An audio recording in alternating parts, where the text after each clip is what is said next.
ان میں سے نمبر 1 ایران ہے۔ اگر ہم چلتے ہیں عرب سے مشرق کی طرف تو ایران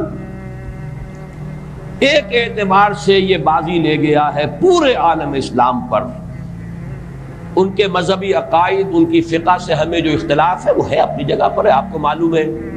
میرے بارے میں کسی کو اشتباہ نہیں ہو سکتا اس اعتبار سے، میری جس درجے دشمنی رکھی گئی ہے، جس طرح میرے سر کا جو ہے مطالبہ ہوتا تھا۔ 2 ہی آدمی تھے پاکستان میں کہ جن کے سر مانگے گئے، ایک کراچی کے وہ شاہ بلیغ الدین صاحب اور ایک میں، تو اس حوالے سے وہ اپنی جگہ پر اختلاف ہے، لیکن اس حقیقت کا اعتراف کیے بغیر نہیں رہا جا سکتا پورے عالم اسلام میں یہ واحد مسلمان ملک ہے جس نے بہرحال اپنی شریعت، اپنے عقائد کے مطابق ایک مذہبی انقلاب برپا کیا، اور پورے عالم اسلام میں مذہبی سطح پر حکومت کی سطح پر فنڈامنٹلسٹ صرف ایک ملک ہے کہ اس پہلو سے ایران ان کا ٹارگٹ ہے، ٹارگٹ نمبر 1 ایک خاص اعتبار سے۔ ٹارگٹ نمبر 1 ایک دوسرے اعتبار سے ہم ہیں، وہ میں بعد میں عرض کروں گا۔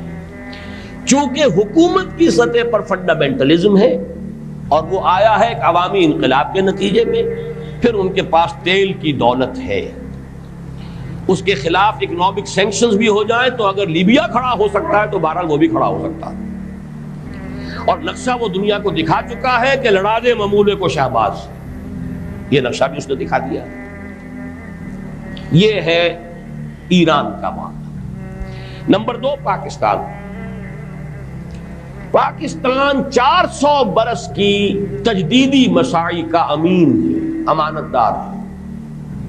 پورے ہندوستان میں مجدد الفسانی رحمت اللہ علیہ، شاہ ولی اللہ دہلوی رحمت اللہ علیہ، سید احمد بریلوی رحمت اللہ علیہ اور ان کا جہاد، پھر اس 20ویں صدی عیسوی میں یا 14ویں صدی ہجری میں علامہ اقبال جیسا مفکر، مولانا مودودی جیسا مصنف، مولانا الیاس جیسا مبلغ، شیخ الہند جیسا مجاہد حریت، پورے عالم اسلام میں ان کا پیرلل کوئی موجود نہیں۔ یہ 400 سال کی تاریخ ہے، اس کی امانت اور اس کے نتیجے میں یہاں کے مڈل کلاس میں فنڈامنٹلزم کا ایک نیوکلیس ہے، اگرچہ حکومت کی سطح پر کوئی پیش رفت نہیں ہو سکی آج تک، بلکہ اب تو پسپائی ہو رہی ہے، اب پیچھے ہٹ رہے ہیں۔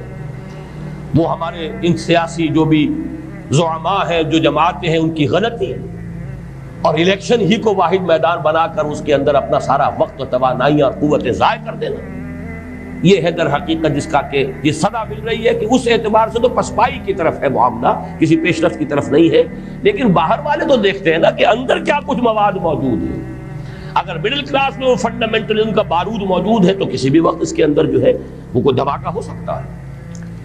دوسری بات جو ان کے لیے ایک اعتبار سے ٹارگٹ نمبر 1 ہمیں بنا رہی ہے وہ ہمارا ایٹمک نو ہاؤ ہے، پورے عالم اسلام میں اور کسی کے پاس نہیں۔ اسلامی بم اگر بنے گا تو یہی بنے گا۔ یہ ہے مختلف اسباب جس کے بنا پر ایران اور پاکستان کو آپ بریکٹ کر لیجئے، یہ اس نیو ورلڈ آرڈر کا جو ٹارگٹ نمبر 1 ہے، ایک اعتبار سے ایران ہے، ایک اعتبار سے پاکستان۔